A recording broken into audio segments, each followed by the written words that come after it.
Hello and salutations, my name is John Johnson. Welcome to another episode of The Legend of Zelda: The Minish. From the last episode, we did a lot of little stuff, a lot of little collections. I am not using R's instead of L's. Dang it, I am American. In this episode, we are going to take on the next dungeon of the game. I keep wanting to say the area, but the game in general. The Temple of Droplets. So let's shrink on down here on this lovely little ice-looking portal and get it started. Temple of Droplets. Now this temple, I have a very torn relationship with this temple.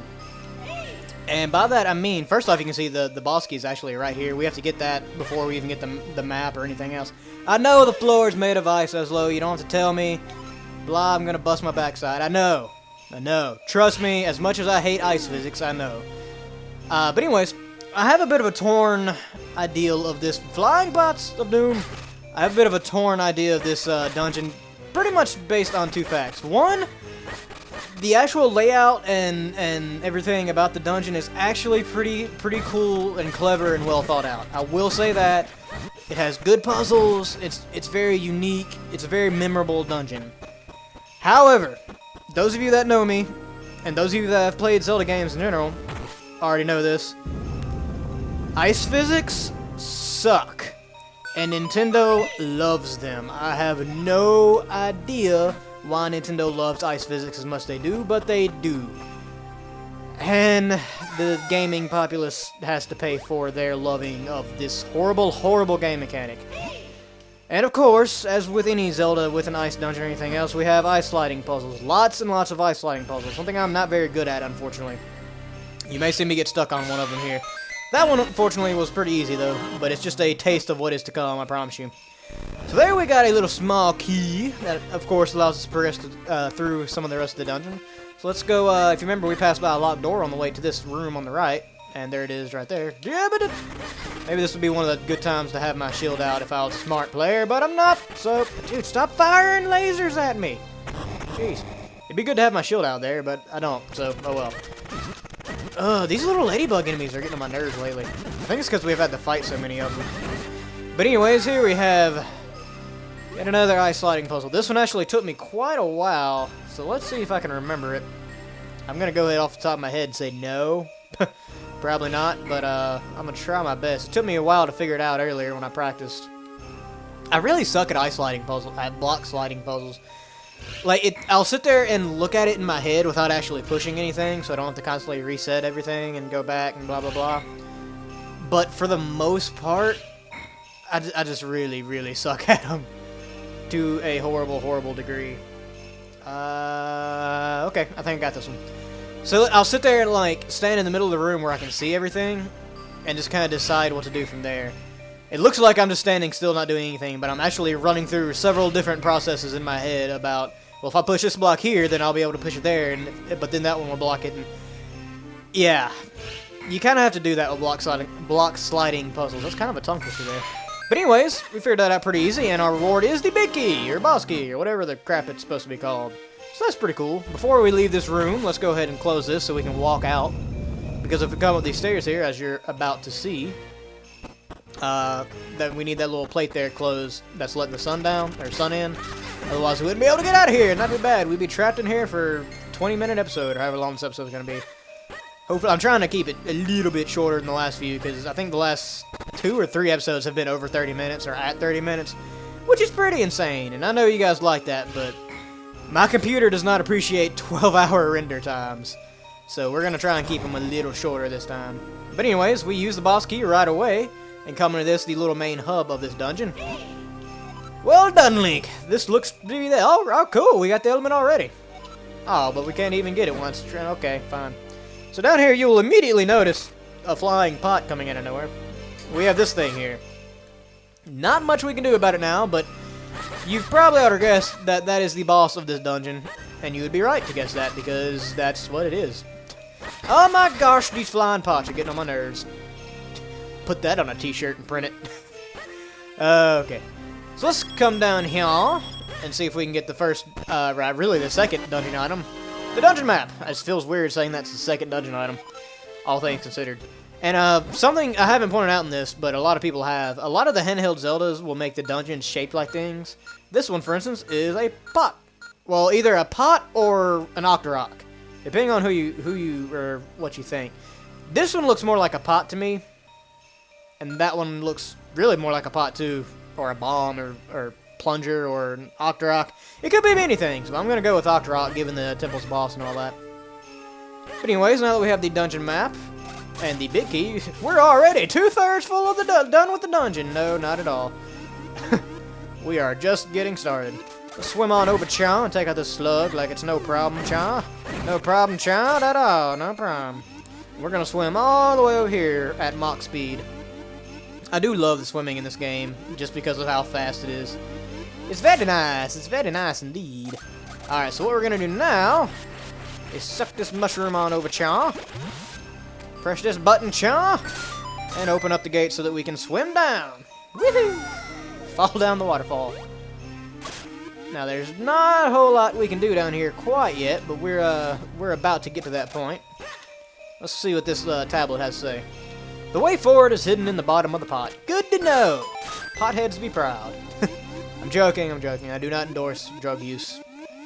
It's so weird how people can take random little comments like that and like completely take them out of context. We got a small key, by the way. This is the pot it was talking about. Also, another reason why. Oh yeah, we can't get up there. Also, another reason why I feel like the map is designed after a pot.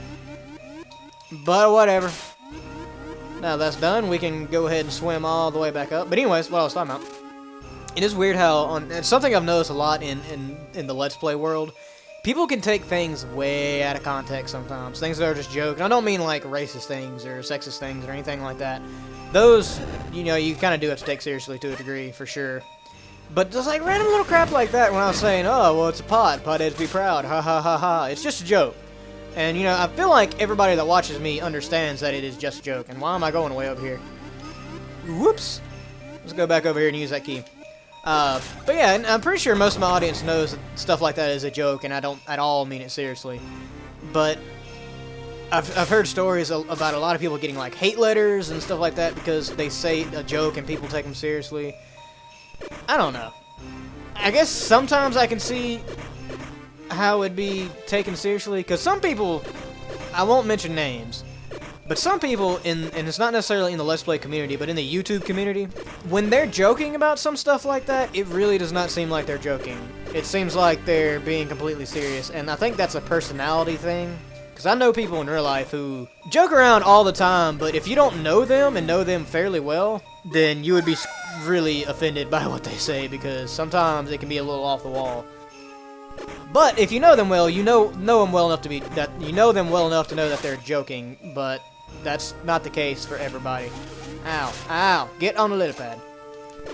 So yeah, I guess I can understand to a degree how somebody would take something like that. And there are some things that are off limits even for jokes, obviously. But I'm talking about more of the minor things, you know.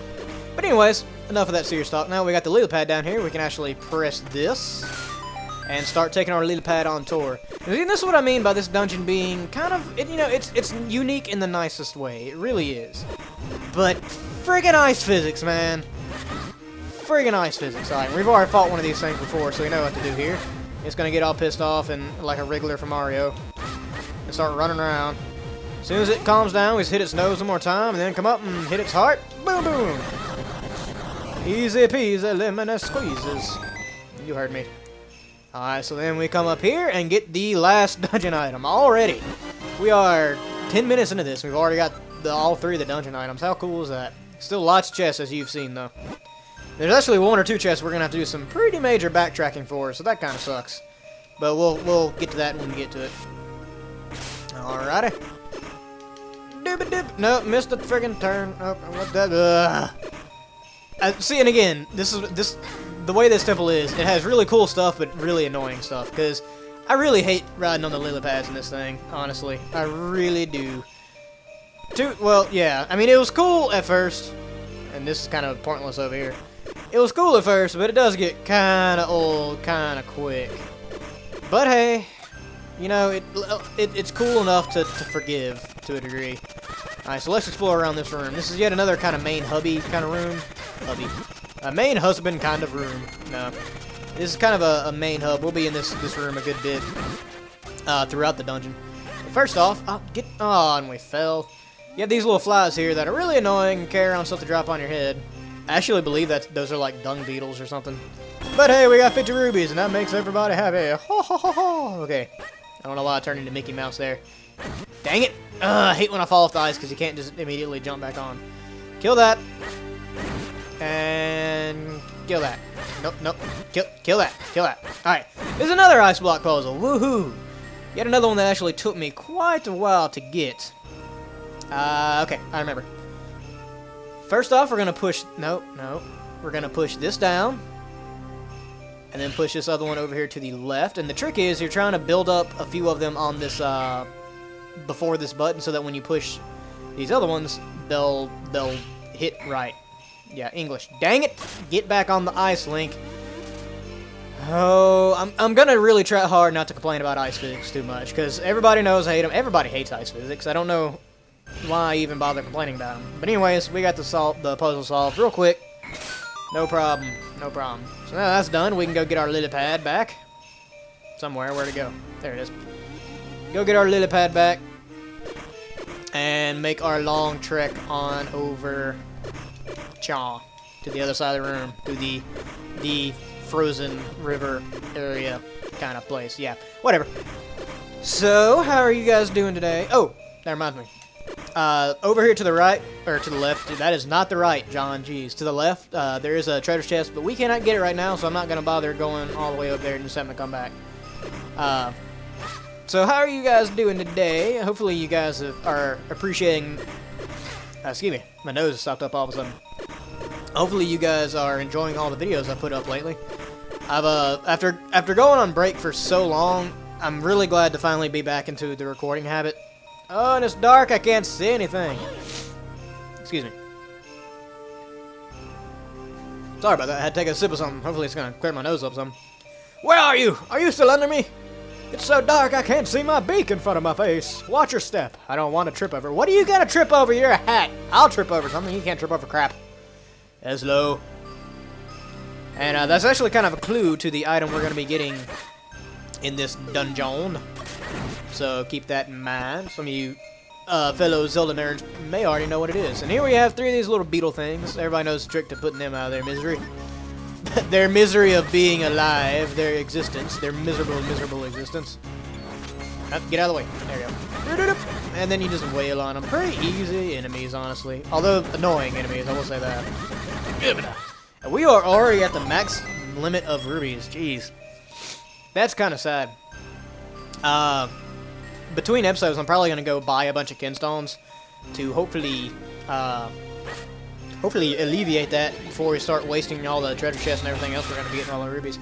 And plus, you can never have enough kinstones, as I've said many times in this LP. And with that, that is going to allow a little bit of light to come through, but not quite enough.